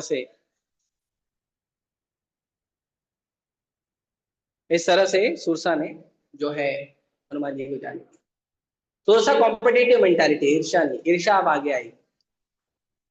उसके बाद हनुमान जी और आगे गए, तो हनुमान जी देखे कि जो मैं स्पीड से जा रहा हूँ, कोई ना कोई रास्ते में आ जा रहा है, मैनाक पर्वत आ गया, सुरसा आ गई, तो हनुमान जी बोले गियर चेंज करना पड़ेगा। तो जो गंधर्व जो समुद्र के ऊपर है, हवा है, हवा में ना गंधर्व लोग उड़ते हैं।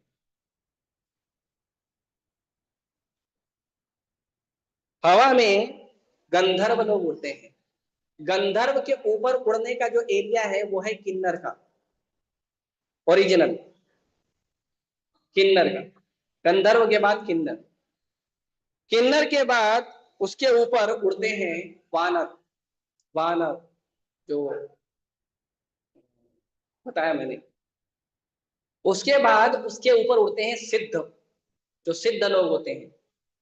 बहुत सारे योगी, ये लोग क्या करते हैं, वो तपस्या करके सिद्धि प्राप्त कर लेते हैं, तो वो हवा में उड़ भी सकते हैं। तो एक अणिमा शक्ति होती है। अणिमा शक्ति मतलब अपने आप को एकदम हल्का कर लेना, एकदम हल्का, हवा से भी हल्का, और उड़ो, तो शक्ति होती है। 8 सिद्धियां होती है। हनुमान जी कौन है, अष्ट सिद्धि 9 निधि के दाता। हनुमान जी के पास सब है। तो फिर वानर के जो सिद्ध लोग हैं, सिद्ध लोगों के ऊपर उड़ने का जो प्लेटफॉर्म है, वो है गणेश जी और कार्तिकेय का। शिव जी के दोनों पुत्र हैं, और उसके ऊपर केवल शिव जी उड़ सकते हैं और कोई नहीं। और हनुमान जी कौन है, शिव जी हैं। तो हनुमान जी बोले अपने पोजीशन पे दौड़ना पड़ेगा। तो हनुमान जी अपने पोजीशन पे चले गए और स्पीड बढ़ा लिए। लेकिन हनुमान जी की परछाई जो है वो समुद्र में दिख रही थी। तो थोड़े दूर हनुमान जी उड़े, और थोड़े दूर के बाद हनुमान जी का पूरा जो शरीर है लॉक हो गया, आगे ही नहीं बढ़ रहा, लॉक हो गया उधर का उधर ही। हनुमान जी देख रहे हैं, हाथ नहीं बंधा है, पैर नहीं बंधा है, शरीर कैसे लॉक हो गया। और कोई शक्ति है जो उनको नीचे खींच रही है। तो हनुमान जी बोले नीचे खींच रहे तो नीचे चले जाते हैं, देखते हैं कौन है, मिल के आते हैं, हरे कृष्णा बोल के आते हैं, जय श्री राम बोल के आते हैं। चले गए हनुमान। तो हनुमान जी गए और गए सीधा, वहां पे एक असुरनी थी, उसका नाम था सिंहिका।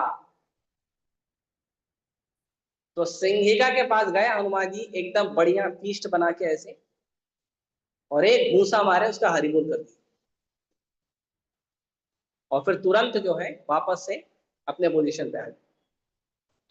तो ये सिंहिका जो है वो ईर्ष्या है। और ये ईर्ष्या के चक्कर में हम कब पड़ते हैं, जब हम लोगों के अंदर दोष देखते हैं, फॉल्ट फाइंडिंग। तो हमें भक्तों में दोष नहीं देखना चाहिए। अगर हम भक्तों में दोष देखेंगे तो हमारे पास दो वस्तु आएगी, या तो ईर्ष्या आएगी या तो द्वेष आएगी। और भगवान भगवत गीता में कहते हैं ईर्ष्या द्वेष समुत्थेन द्वंद्व मोहेन भारत, कि अगर आपको भक्ति में आगे बढ़ना है तो ईर्ष्या द्वेष द्वंद्व मोह, इसको छोड़ना पड़ेगा। ईर्ष्या का मतलब होता है आपसे किसी व्यक्ति को आपसे ज्यादा कोई वस्तु प्राप्त है, ज्यादा ज्ञान प्राप्त है, या आपसे ज्यादा सीनियर है, या आपसे अच्छा चैंटिंग कर रहा है, आपसे अच्छा रीडिंग कर रहा है, या आपसे अच्छी ज्यादा सुविधा प्राप्त है, या आपसे बड़ी सेवा मिली है उसको, तो हम ईर्ष्या करते हैं, मुझे नहीं मिली। साधारण संसार में भी देखा जाता है, मैंने एंड्रॉइड खरीदा, मेरे दोस्त ने आईफोन खरीदा, ईर्ष्या हो जाती है। मैंने कंप्यूटर खरीदा, उसने लैपटॉप खरीदा, तो ईर्ष्या हो जाती है ना। फिर एक दोस्त है, उससे आईफोन भी लिया है, आईपैड भी लिया है, लैपटॉप भी लिया है, टैबलेट भी लिया है, तो ज्यादा ईर्ष्या हो जाती है ना। ये नहीं होना चाहिए। और द्वेष मतलब आपके पास बड़ा है और आपके साथ जो भक्त है उसके पास छोटी वस्तु है। आप अच्छे से भजन कर रहे हो, लेकिन जो आपके साथ जो भक्त है वो ठीक से भजन नहीं कर रहा, वो स्ट्रगल कर रहा है। आप रोज मंगल आरती जा रहे हो, वो भक्त नहीं उठ पा रहा है मंगल आरती, आ भी रहा है तो लेट आ रहा है, तो द्वेष होता है, नालायक कहीं का। नहीं होता भक्ति। बात करना चाहिए ना प्रभु जी से, बात भी नहीं करता, गधा कहीं का। मैं समझाता हूँ सुनता भी नहीं, रात को कितना में समझाओ, सुबह फिर लेट उठ जाता है। तो ये और ईर्ष्या और द्वेष, द्वंद्व, भेदभाव करना, मैं अच्छा हूं वो बुरा है, इसमें ये गुण है उसमें वो गुण है, भेदभाव करना। और मोह, अटैचमेंट, ये चारों से दूर होने के बाद ही राम मिलेंगे। ईर्ष्या द्वेष समुत्थेन द्वंद्व मोहेन भारत, ये चारों से दूर। तो इसके लिए हमें हनुमान जी का शरण लेना चाहिए, हनुमान जी का गुणगान करना चाहिए, हनुमान जी के से प्रार्थना करनी चाहिए कि हमें आशीर्वाद दें। आप देखिए हनुमान जी जब भगवान राम से मिले पहली बार, तो ऐसे नहीं भगवान राम से बातचीत कर लिए, फिर भगवान राम बोले मुझे किष्किंधा का राज देखना है, तो किष्किंधा पर्वत पे गए। तो हनुमान जी ऐसे नहीं, ठीक है आप मेरे से बात करो मैं देख लूंगा, बाकी आप टेंशन मत लो, नहीं, हनुमान जी तुरंत सुग्रीव से मिला दिए, और सुग्रीव और राम का दोस्ती हो गया, फ्रेंडशिप हो गया। हनुमान जी राम का दास बन गए। सुग्रीव ये थोड़ी बोले तुमको मालूम है मैंने मिलाया तुमको, ज्यादा होशियारी मत करो, मैंने मिलाया, कितना भी है तो आपको मेरा रिस्पेक्ट करना चाहिए। नहीं, दोनों मित्र हैं, जो करना है करें। जब हनुमान जी विभीषण से मिले, तो हनुमान जी विभीषण और राम जी के बीच में इंटरमीडिएट नहीं बने, विभीषण को तुरंत एड्रेस दिया भगवान श्री राम के चरण में रही। रावण को भी मिले तो क्या बोले, राम का चरण ली। ये भाव होना चाहिए कि हमें कभी भी भक्ति करना है, भक्ति में आगे बढ़ना है, तो लोगों को भगवान से, भगवान के भक्तों से, अपने सीनियर से जोड़ना चाहिए। बीच में खुद गुरु नहीं बन जाना चाहिए। आप गुरु कब बनते हो, जब आपके गुरु आपको गुरु बनने का आदेश देते हैं तब। ऐसे नहीं मैं तो अच्छा श्लोक बोलता हूँ, मैं अच्छा गीता समझाता हूँ, मैं अच्छा एक्सप्लेनेशन देता हूँ, मैं अच्छे एग्जाम्पल देता हूँ, मैं तो अच्छा जोक मारता हूँ क्लास में, तो मैं गुरु बन सकता हूँ? नहीं। अगर आपके गुरु ने परमिशन दी है तब आप लोगों को जाके कृष्ण का संदेश दे सकते हो, और वो भी इस भाव से कि आप केवल पोस्टमैन हो, संदेश पहुंचाने वाला आदमी। गुरु केवल कृष्ण है, गुरु केवल प्रभुपाद।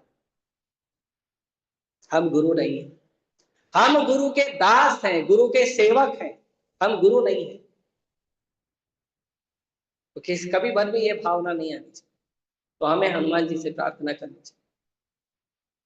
फिर आगे हनुमान जी गए, तो हनुमान जी को जैसे ही हनुमान जी एंट्री लिए लंका में, तुरंत हनुमान जी को एक जोर से झटका लगा। हनुमान जी दूर जाके गिर गए। हनुमान जी बोले ये क्या था? तो आसपास देखे तो वहां पे एक देवता बधा हुआ था। तो हनुमान जी बोले क्या भाई, ना जान ना पहचान, किक मार दिया आपने, कौन हो आप? तो देवता ने कहा मैं यमराज हूँ, और मुझे रावण ने यहाँ पे बांध के रखा है। और रावण ने रुद्रपाश में बांधा है। रुद्रपाश मतलब कोई देवी देवता छुड़ा नहीं सकता है, ब्रह्मा जी भी छुड़ा नहीं सकते। छुड़ाने का काम या तो शिव जी कर सकते हैं, या तो स्वयं राम आएंगे या कृष्ण आएंगे, वो कर सकते। और अभी तक आए नहीं, तो मैं इधर अंदर में पड़ा हूँ। तो हनुमान जी बोले मैं राम का दूत हूँ, हनुमान हूँ। तो बोले देखो मैं खुद मजबूरी में हूँ, मुझे रावण ने यही सेवा दिया है, कोई एंट्री नहीं करना चाहिए, उसको रोक के रखना, तो इसके लिए मैंने किया। हाँ, लेकिन अगर कोई व्यक्ति इस रुद्रपाश से मुझे मुक्त कर देगा तो मैं यहाँ से जाने को तैयार हूँ, मुझे यहाँ रुकना नहीं है। बांध के रखा है रावण, क्योंकि जब तक मैं यहाँ से नहीं जाऊंगा रावण का मृत्यु होगा। तो हनुमान जी बोले नो प्रॉब्लम, मैं खुद ही रुद्र हूँ, शिव जी है ना, मैं खुद ही रुद्र हूँ। इमीडिएटली छुड़ा दिए, रस्सी रस्सी खोल के फेंक दिए उठा के, बोले जाओ। तो यमराज जी चले गए। थोड़ा आगे गए यमराज जी, थोड़ा आगे गए हनुमान जी लंका की तरफ, तो वहां पे एक गुफा में बहुत दर्द भरी आवाजें आ रही थी, जैसे कोई पीड़ा में करा रहा है।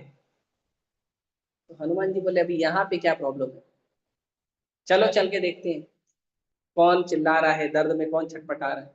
ठीक है, कोई भी है, साधु के हृदय में तो दया होती है ना। बोले चलो देखते हैं। तो जब गए तो एक देवता उल्टा लटका था, सिर नीचे था, पैर ऊपर था, उसको ऊपर रस्सी से बांध दिया था। तो हनुमान जी बोले कौन हो भाई, और ऐसे दुखद अवस्था में क्यों हो? तो उन्होंने कहा मैं शनि देव हूँ, और रावण बहुत बड़ा ज्योतिष है, इतना बड़ा पंडित था ज्ञानी। उसको पता जब चला कि उसका काल, उसका जो साढ़े साथी है वो शुरू होने वाला है, तो उसने मेरे को उल्टा बांध दिया और पीटा बहुत। और मेरी दृष्टि लंका पे ना पड़े, इसीलिए मेरी दृष्टि के सामने दीवार बना दिया, मैं लंका की तरफ देख नहीं सकता। तो लंका फल फूल रही है, एक्चुअली लंका लंका का टाइम चालू हो गया है। तो हनुमान जी बोले नो प्रॉब्लम, मैं हेल्प करता हूँ। तो हनुमान जी उनको खोल दिए। तो शनिदेव पूछे आप कौन है? तो उन्होंने कहा मैं हनुमान हूँ, भगवान श्री राम का दूत हूँ। तो शनिदेव वहां पे आशीर्वाद देते हैं कि जो भी भगवान कृष्ण का, भगवान राम का, या कम से कम आपका शरण लेगा, उस व्यक्ति को मैं कभी कष्ट नहीं दूंगा। उस व्यक्ति को मैं केवल उतना ही कष्ट दूंगा जिससे वो भगवान की भक्ति में आ जाए। कभी कभी हम लोग भक्ति शुरू करते हैं तो हमारे जीवन में कष्ट शुरू हो जाते हैं। क्या हो रहा है? जो शनिदेव की कृपा हो रही है, शनिदेव की कृपा हो रही है कि आपके जीवन से आपका सारा बंधन छूट जाए। और सबसे बड़ी कृपा है ये भौतिक संसार का जो बंधन है वो छूट जाए। तो शनिदेव की कृपा से हमारा भौतिक संसार का आसक्ति बंधन छूट जाता है, और बाद में जब भक्ति में आगे बढ़ते तो शनिदेव छोड़ देते। तो अच्छे से भक्ति करोगे तो शनिदेव का टेंशन ना मत लीजिए, वो आपको आशीर्वाद देंगे आगे बढ़ने के। तो शनिदेव ने कहा मैं बहुत दिन हो गया लंका को देखा नहीं, देखना चाहता हूँ, क्योंकि मेरी दृष्टि पड़ेगी तो लंका का बुरा टाइम चालू हो जाएगा। हनुमान जी बोले देख लो, जी भर के देख लो। देख लिया उन्होंने। उसके बाद अ, शनिदेव ने कहा और कोई एक जगह बताओ जहां मैं देखूं, क्योंकि तुमने मुझे छुड़ाया है तो मैं चाहता हूँ तुम्हारे पास स्पेशल फेवर कर। तो हनुमान जी बोले रावण की कुर्सी को देखो ध्यान से। तो कुर्सी जल्दी छूटना चाहिए उसका, राजा बन के बैठा है, गलत काम कर रहा है। फिर हनुमान जी लंका के अंदर एंट्री मारने के लिए आगे गए। तो आगे गए तो हनुमान जी सोचे मैं कैसे जाऊं, क्या रूप लेके जाऊं, क्योंकि एंट्री किसी को नहीं। आप सोचो, इतना पावरफुल इंसान है जिसने अपने गेट पे, सबसे पहले गेट पे यमराज जी को रखा है, दूसरे गेट पे शनि देव को रखा है। तो बहुत बहुत सिक्योरिटी था, बहुत टाइट सिक्योरिटी था, कोई देवी देवता जा नहीं सकता था। फिर भी सबको पार करते हुए जब हनुमान जी आगे बढ़े तो हनुमान जी ने देखा छोटा सा रूप बनाते एकदम, छोटा सा मच्छर की तरह, और जा रहे थे। तो उतने में एक बड़ा विशाल शरीर आ गया उनके सामने, और शरीर था माता जी का। ये ब्रह्मचारी, तो क्या करें? बोले बोलिए माता जी। तो उन्होंने कहा कि मैं यहाँ की सिक्योरिटी गार्ड हूँ। तो हनुमान जी बोले कितने सिक्योरिटी गार्ड? बोले बहुत है। लंका है ना, सोने की लंका है ना। आप पतरा रखोगे, लोहा रखोगे, कहाँ बाहर रख दोगे ऐसे ही, है ना, स्टील जर्मन ऐसे ही बाहर रख देते, सोना कहाँ रखते? बहुत सिक्योरिटी होती है ना। लॉक, अल्ट्रा लॉक, उसके बाद टच लॉक, उसके बाद आई डिटेक्शन, उसके बाद गोदरेज का लॉक, उसके बाद और भी क्या नया नया आया वो लॉक, फिर तिजोरी, फिर उसके अंदर नंबर लॉक, अंदर अंदर जाना, है ना। आप लोगों ने तो थ्रिलर मूवीज देखा होगा, इसके अंदर बहुत लॉक कोड तोड़ने पड़ते हैं। लेजर लॉक भी हो गया है आजकल, देखा है मैंने। तो हनुमान जी बोले अरे मुझे अंदर जाना है। क्यों जाना है? बोले देखो मैं बंदर हूँ, मुझे थोड़ा फल वल खाना है। तो लंकिनी बोली नहीं, नहीं मिलेगा। उसका नाम लंकिनी था। बोले नहीं मिलेगा। हनुमान जी बोले अरे बंदर हूँ, भूख लगा, थोड़ा दे दो। तो बोले ठीक है तुम खड़े रहो, मैं जाके लेके आती। तो हनुमान जी बोले अरे तू लेके आएगी तब तक बासी हो जाएगा, मैं खुद जाके फ्रेश तोड़ के खाऊं, मुझे पता है ना मेरे को कैसा, मेरा टेस्ट कैसा है मुझे पता है। लंकिनी ने मना किया, नहीं मिले। तो हनुमान जी जिद करने लगे तो लंकिनी को गुस्सा आ गया, एक मार दिया उस। हनुमान जी बोले अच्छा ठीक है। तो हनुमान जी भी एक बायां हाथ उठाया और एक जोर से मारे उसको, उसका पूरा जबड़ा हिल गया। उसने कहा लाइफ का फर्स्ट टाइम ऐसा गुस्सा पड़ा है। इसके पहले भी लोग मारे थे, ऐसा नहीं था। तो फिर लंकिनी ने कहा एक्चुअली इसके पहले मैं ब्रह्मा जी की सिक्योरिटी गार्ड थी, और वहां पे मैं अच्छे से सेवा कर रही थी, मतलब वहां पे मैं सेवा कर रही थी, लेकिन मेरे अंदर अहंकार बहुत ज्यादा था। तो ब्रह्मा जी ने बोला कि तुमको ऐसी जगह पे भेजता हूँ जहां पे तुम्हारे से भी ट्रिपल चौबल ज्यादा ज्यादा लोगों का अहंकार है, 100 100 गुना ज्यादा अहंकार है। ऐसी जगह सिक्योरिटी के लिए भेजता हूँ, उधर समझ में आएगा। तो यहाँ भेज दिया ये असुरों के बीच में। लेकिन ब्रह्मा जी ने बोला था कि जिस दिन एक बंदर आके देखो बढ़िया घूसा मारेगा, उस दिन तू मुक्त हो जाएगा। और उसी दिन रावण का अंत आएगा। जाइए आप। तो हनुमान जी लंका के अंदर प्रवेश कर। ठीक है, अब आगे की जो कहानी है वो हम फिर कभी चर्चा करेंगे। क्योंकि मैंने लंका यात्रा बोला था, लंका तक पहुंच गए, अब वापस कैसे आएंगे वो देखेंगे। ठीक है, क्योंकि समय ही हो रहा है। ठीक है, हरे कृष्ण, जय श्री राम, जय हनुमान। किसी का कोई प्रश्न है तो पूछ सकते हैं।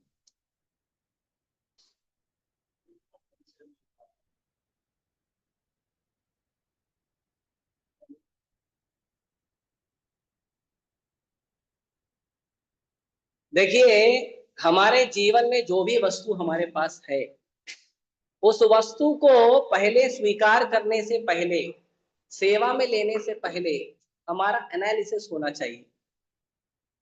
उस वस्तु पर पहले विचार होना चाहिए कि ये वस्तु मेरे लिए भक्ति में अनुकूल है या प्रतिकूल है। पहला ये होना चाहिए। आपको कोई प्रभु जी कोई माता जी आके कुछ दे रहे हैं, जैसे कई बार आप लोग आते हो मेरे मेरे पास कि प्रभु जी हमने ये बनाया, ये ले लीजिए प्रभु जी, वो बनाया, तो मैं टाइम देखता हूँ, दिन का टाइम है कि रात का टाइम है ना। अभी आप लोग मेरे को दे दोगे 2 आदमी का प्रसाद, बोलोगे खा लो, हमने प्रेम से बनाया, अरे भाई आपका प्रेम का सम्मान है, लेकिन मेरा ब्रह्मचारी जीवन का भी तो कुछ वैल्यू है, नियम है। तो मैं अपना ब्रह्मचारी नियम तोड़ दूं क्या आपके प्रेम के लिए? मंदिर का नियम तोड़ दूं? तो कुछ लोग हैं बाहर जाते हैं, बोलते हैं अरे अरे आप हमारे घर में आओ, आप थोड़ा हमारे हाथ का खा लो। अरे नहीं खा सकते बाबा, ऑनियन गार्लिक का नहीं खाते, हम व्रत का पालन कर रहे हैं ना, लहसुन कांदा का पालन कर रहे हैं ना। तो पहले तो आप चेक करिए कि ये आपकी मर्यादा में है या नहीं, दूसरा चेक करिए कि आपके लिए जीवन के लिए अनुकूल है या प्रतिकूल है। अभी जैसे मैं यहाँ पे आ रहा हूँ, मैं वहां से निकला जुहू से, मैं जुहू से 5 बजे निकला या 5:30 बजे निकला कि मैं उल्लासनगर आना चाहिए, ठीक है। और एक भक्त मुझे बोला प्रभु जी मैं आपको कार में लेके चलता हूँ, तो मैं उसको मना कर दिया, नहीं प्रभु जी मैं कार में नहीं जाना। क्यों? ट्रेन से ज्यादा टाइम लगेगा ना कार का, भले कंफर्ट है, भले एसी है, लेकिन मैं पहुंचूंगा, मैं निकला हूँ 5 बजे, पहुंचूंगा 8 बजे, 8:30 बजे, 3 साढ़े 3 घंटा लगता है, ट्रैफिक होता है शाम के टाइम पे, ऐसे भी जनरली 2.5 घंटे से कम नहीं लगता है। तो आपको देखना है कि कोई आपके जीवन में वस्तु आई है, कोई व्यक्ति आया है, या किसी से कंपटीशन कर रहे हो, तो वो आपके जीवन में प्रगति के लिए सहयोग है, सहायक है या नहीं है। अगर आपको उससे भक्ति में सहयोग प्राप्त नहीं हो रहा तो तुरंत त्याग दो, पहले ये बुद्धि लगाओ। बाद में वो कंपटीशन है या नहीं, ईर्ष्या है, द्वेष है, क्या है वो बाद में देखो, पहले चेक करो आपके लिए, आपकी भक्ति के लिए अनुकूल है या प्रतिकूल है। अगर आपकी भक्ति के लिए अनुकूल नहीं है तो आप उसको त्याग देना चाहिए, अनुकूल है तो स्वीकार करो, स्वीकार भी उतना ही करो जितना अनुकूल है। अभी कोई लेके आएगा प्रभु जी मैंने आपके लिए बहुत बढ़िया हलवा बनाया है, मावा वगैरह डाल के, बहुत बढ़िया मावा डाला है, काजू बादाम पिस्ता सब डाला, खा लीजिए, है ना। तो मैं क्या करूंगा, थोड़ा सा लूंगा, आपने दिया है, आपका प्रेम है, थोड़ा सा ले। अब पूरा हलवा खाऊंगा तो क्या होगा, सुबह मंगल आरती नहीं उठूंगा, नींद ज्यादा आती है मीठा खाने से। आपका पावर है तो डाइजेस्ट करो। तो हमको किसी ने हमें, हमारे पास सुविधा आ रहा है या कंपटीशन आ रहा है, जो कुछ आ रहा है वो चेक करना चाहिए। आपको कोई सेवा दिया गया, प्रभु जी ये सेवा करिए, और बीच में कोई भक्त आगे आपसे बात कर रहा है, बात बात में बहस हो गई, शास्त्रार्थ को उतर आए, उस समय आपको तुरंत उसको हाथ जोड़ना, प्रभु जी मेरे पास दूसरा सेवा है, मैं वो करके आता हूँ फिर आपसे बात करूँ। भले आप उससे बुद्धि में आगे हो, भले आप शास्त्र ज्ञान में उससे आगे हो, भले आप उसको बहस में हरा सकते हो, लेकिन ये टाइम नहीं है, उसको तुरंत आप नम्र हो जाना जरूरी है। तो जितना भी ये वस्तु हमारे जीवन में या भक्ति में हमें रोकता है, वो इसलिए रोकता है क्योंकि उसको रोकने के लिए हम अलाउ करते हैं। अगर हम उसको अलाउ ना करें तो नहीं होगा। अभी जैसे कई बार लोगों को हम बोलते हैं कि नाम जप करिए, मोबाइल कम यूज करिए, सुबह जल्दी उठिए, तो लोग मना कर देते हैं। अच्छा एग्जाम के टाइम पे कैसे करते हो? एग्जाम के टाइम में ऑटोमेटिक ऑटोमेटिक मोबाइल बंद हो जाता है, ऑटोमेटिक लोग जल्दी उठते हैं, रात को भले देरी से सोते हैं, ऑटोमेटिक लोग मेहनत करते हैं, 4-4 घंटा 5-5 घंटा पढ़ाई करते हैं। आप किसी भक्त को बोलो सेवा करो प्रभु जी, 5 घंटा का सेवा है, बुक डिस्ट्रीब्यूशन है, चलो 5 घंटा घूम के आएंगे बुक डिस्ट्रीब्यूशन। अरे प्रभु जी 5 घंटा बहुत हो जाएगा प्रभु जी, इतना टाइम नहीं है मेरे पास। अच्छा, और जब जॉब करते हैं तो बरोबर 12-12 घंटा मेहनत करते हैं, और 2 घंटा जाना 2 घंटा आना, 16 घंटा, कैसे करते हो? तो इसका मतलब नहीं है कि आपके अंदर करने का क्षमता नहीं है, करने का क्षमता है, आप अपने आप को अलाउ नहीं कर रहे हो, कृष्ण की सेवा के लिए उस क्षमता का उपयोग नहीं कर रहे हो, अपनी इंद्रिय तृप्ति के लिए कर रहे हो। आप कृष्ण के लिए संघर्ष करना शुरू तो करिए, आप कृष्ण के लिए रिस्क लेना शुरू तो करिए। आप किसी भी व्यक्ति के लिए रिस्क लेते हो, जैसे एक छोटा उदाहरण देते हैं, ये मान लो जैसे हमारे भारत देश में एक व्यक्ति है अजित डोभाल, नाम सुना? अजित डोभाल कौन है? वो रॉ एजेंट है। वो पाकिस्तान में रहते बहुत साल, तो वो पाकिस्तान में थे, उनको चिंता नहीं था मेरी सुरक्षा का, उसका सुरक्षा चिंता भारत के लोगों को था। जो भारत का जो मैनेजमेंट है उसको चिंता है, भारत की गवर्नमेंट को चिंता है कि मेरा आदमी वहां पे एजेंट का काम कर रहा है। तो वो आप भौतिक संसार में जब कृष्ण के लिए रिस्क ले रहे हो तो आपको चिंता नहीं करना, कृष्ण आपके लिए चिंता करेंगे। लेकिन हम टेंशन नहीं लेते। अरे मैं माला जब करूंगा तो मेरा पढ़ाई कैसे होगा, मैं माला जब करूंगा तो मेरा जॉब कैसे होगा। आप बोलते हो सुबह जल्दी उठो, फिर मैं जॉब पे नहीं जा पाऊंगा, मैं पढ़ाई नहीं कर पाऊंगा, मैं जो अपना बाकी काम नहीं कर पाऊंगा, मेरे को दिन में नींद आएगा।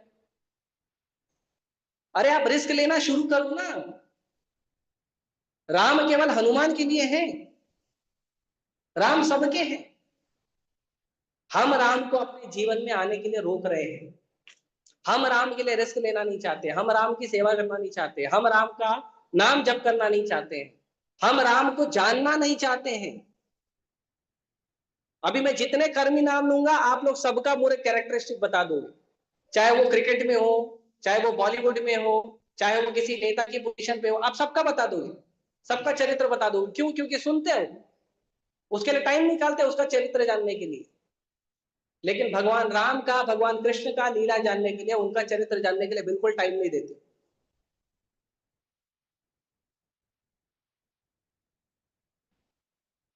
और फिर बोलते हो प्रभु जी कैसे हमारा भक्ति आगे बढ़ेगा, भक्ति में मन नहीं लगता। मन कैसे लगेगा? तो मन लगेगा आपका जब मन आपका मनमोहन के साथ होगा, जब आप भगवान का नाम जप करोगे, उसके लिए प्रयास करोगे, जब आप भगवान के ग्रंथों को पढ़ोगे, जब आप भगवान के भक्तों का साथ दोगे।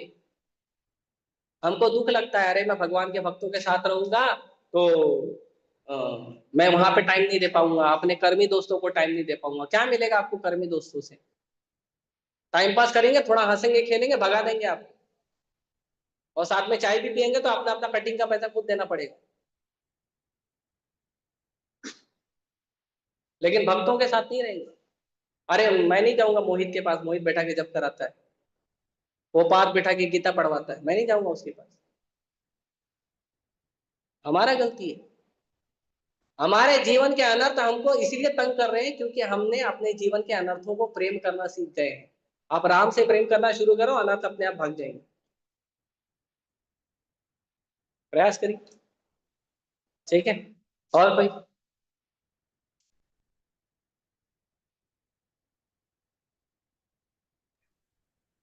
हरे कृष्णा प्रभु जी। ठीक है, हरे कृष्णा। बोलो।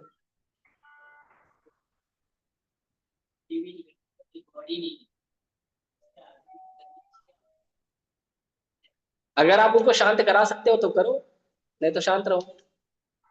लेकिन उनको शांत कराने के लिए पहले आपको पढ़ना पड़ेगा ना। आप खुद ही क्लास में नहीं आओगे, आप खुद ही शास्त्र नहीं पढ़ोगे, आप खुद ही नाम जप नहीं करोगे, उनको कैसे समझाओगे? किसी व्यक्ति को ये एहसास कराना कि भगवान का अस्तित्व है, उसके लिए पहले खुद को एहसास होना चाहिए ना। और अगर अभी आपको कर जाना। एहसास है कि भगवान है तो उनका नाम क्यों नहीं जप करते हो? तो गीता भागवत क्यों नहीं पढ़ते हो? तो भगवान के भक्तों का संग क्यों नहीं करते हो? मंदिर क्यों नहीं आते हो? लेक्चर क्यों नहीं सुनते हो? मतलब आप खुद विश्वास नहीं करते हो कि भगवान है करके, तो आप दूसरे को क्या एहसास कराओगे? भगवान है तो भगवान का सारा वस्तु है ना। तो वो आपको पहले खुद को कन्विक्शन होना चाहिए ना। खुद को ही कन्विक्शन नहीं, दूसरे को क्या समझाएंगे? इसीलिए महाप्रभु ने कहा है, क्या कहा है? जन्म सार्थक करी परोपकार। पहले खुद का जन्म सार्थक करो, पहले खुद चैंटिंग करो, खुद रीडिंग करो, खुद प्रसाद खाओ, खुद भक्तों का संग करो, खुद कीर्तन करो, खुद लेक्चर सुनो, उसके बाद दूसरों को जाके समझाओ। पहले दूसरों की जय से पहले खुद की जय करें। वो एक है ना, प्रार्थना है। हाँ, ठीक है, एनी प्रॉब्लम? ठीक है, सॉल्व करो। प्रश्न है क्या? हाँ, हरे कृष्णा। किसको कोई क्वेश्चन है?